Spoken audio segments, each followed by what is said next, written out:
ประคมอยู่ชิเลยเฮ็ดเอาน้ำออกแล้วเอาน้ำออกแล้วบ่เอาน้ำมาแล้วบ่ขายไว้เลยถุงละ20 บาทบ่เอาชิลผักน้ำเก็บเอาชิเลยเก็บอันนั้นค่อยเสียยาว่านี่แหละก้ามหนาวแล้วค่อยไปบุกเจ้านี่แหละอยู่นะหัวเฮือนน่ะบ่และแม่ก็ข่มกินหมดเก็บหมดแล้วบ่แล้วได้3 ถุงและแม่พี่เอาถุงนึงกบมาถุงนึงโอ้อัดถุงนึงนั่นล่ะมดล่ะไปตัดเอามดล่ะแค่บุกกินยังไงเบน้อยมันน่ะมันจะใหญ่เบียน้อยก็โลพุ่นแล้วใหญ่กับแม่ก็ข่มมากินมาเกะกระตุ้เนาะเดินหลังบ้านน่ะบ่ทั้งพ่อน้อยนะทั้งพ่อน้อยทั้งพ่อก็บอกว่าปะให้เฮือนยาทานทันเดชะเพื่อเห็ดให้ปูโทไหม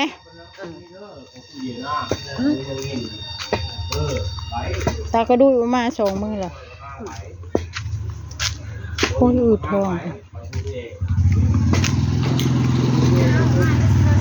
มาชื่อตากระดุยบ่มา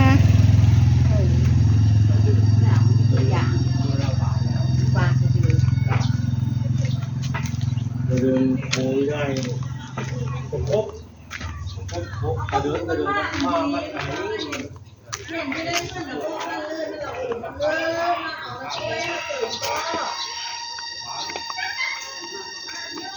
ี่ยก็ปัญหาบาทที่นี่มันน้อยบาทเป็นแก้วได้กอง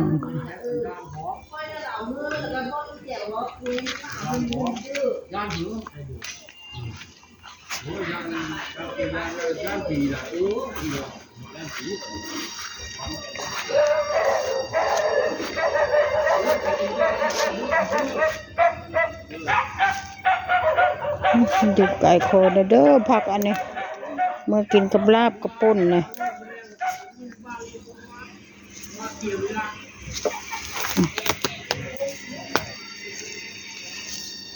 ยอดอะไรนะยอดมะตูมแกอืดท้องเพ้อ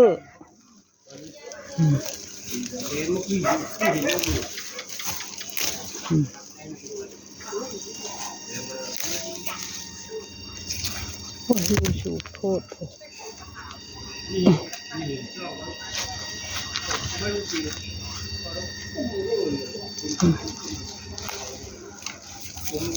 มาตูม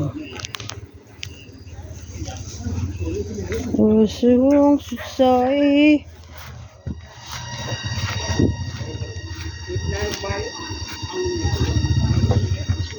ต้องบ่ได้หาอันกินแตกเงินให้อยู่บ่มีมองแตก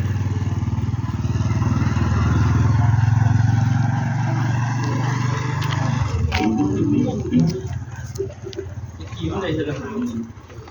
ของชีวิตตอนไหนมันเชื่อมันเขาได้เจอกัน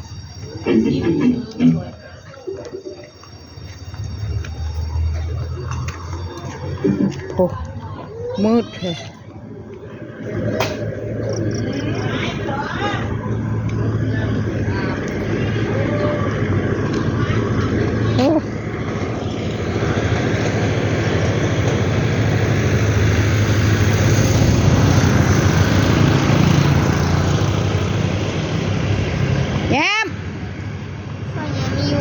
ไปสิเลยเห็นขี่รถไปทางคุณโอ้มไปก้อนอันนั้นบ่มัน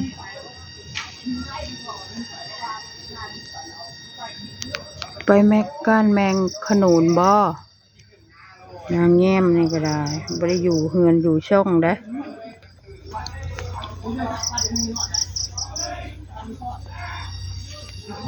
โอ้ไปพุ่นบ่โอ้ยไปเยี่ยมอันนั้นนะมั้งว่านี่แหละยายยังมาก็เบิ่งก่อน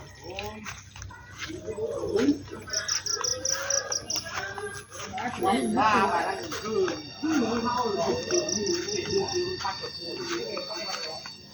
ต่ว่าเขาเห็นขี่รถลงไปทางนั้นได้ทางวัด โอ้ แล้วก็เอาเครื่องตัดหญ้าไปน โอ้มันไปตัดหญ้าเพื่อกลางค่ำกลางคืนแท้เด้อฮานะมาแล้วล่ะมาแม่นแท้นี่มาแล้วเสียงรถบักแย้มมาแล้ว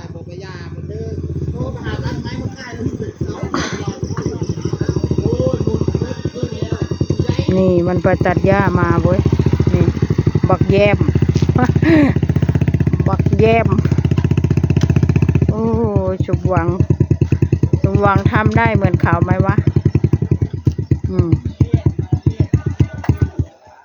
นี่เป็นไงบักแย้มมาจะใส่วะ ำหญ้ายาง ตัดหน้ายาง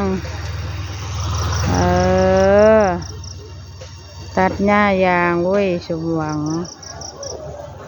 รู้เปล่าบักแย้มตัดหน้ายาง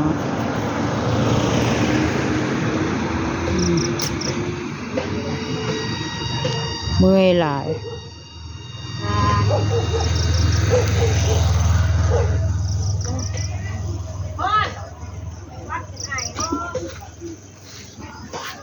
ไข่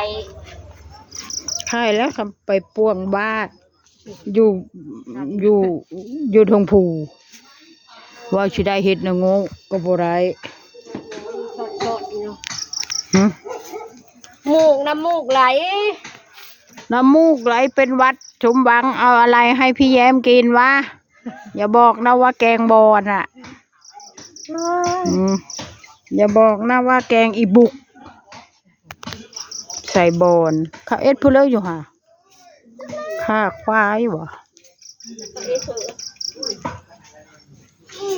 โอ้ยนั่นน่ะผู้เล็กไผ่โอ้ฮะโอ้ชาวระเบิดเงินละน้อยแย้มไปรูดเจ้า ไม่ได้ว่าพื้นเลขได้ โอ้ยเลขกินหัวจนทอระเบิดละจับเนาะเดี๋ยวได้อีปืนขายของเลยเอาได้มาพักกันเอาตารางจะเอาเงินนี่ก่อน ฮิไปเอาอีบ้าว่าเบิดเอ้ยดวงเจ้าขึ้นฮิไปเอาอีบ้าดวงตูเพิ่นมันไม่ขึ้น ยังเราไปเอาบักพริกเด้เอามาขายแล้วบ่ฮะบักพริกก็มาขายเด้อห้องมันง่ายหลายเท่าใดโอ้ยอีเปิ้นมันขายของมันก็เอาบักพริกตำใบอันนั้นอุ้ยมือกูเห็ดป่าแล้วนึกอยาก มึงลากปลาบ่ นี่เลยชื่อป่าให้มึงละมึงบอกมา ปลา ตาชาญบ่มาตาชาญบอกมาขายป่าให้เฮาเนาะกินก้อยป่าดิบอีเบิ่ง ตัดมันหมดแล้วครับก้น โดยมาแล้วไปตอนมืดนี่ละมา โยมันแดดเหรอเนาะ กลางเว้นพัดว่าแม่ นอน กลางเว้นมันแดดเลยนอนเลยโอเคสต็อปแลนด์ประมาณนี้ค่ะจบคลิปแค่นี้ค่ะ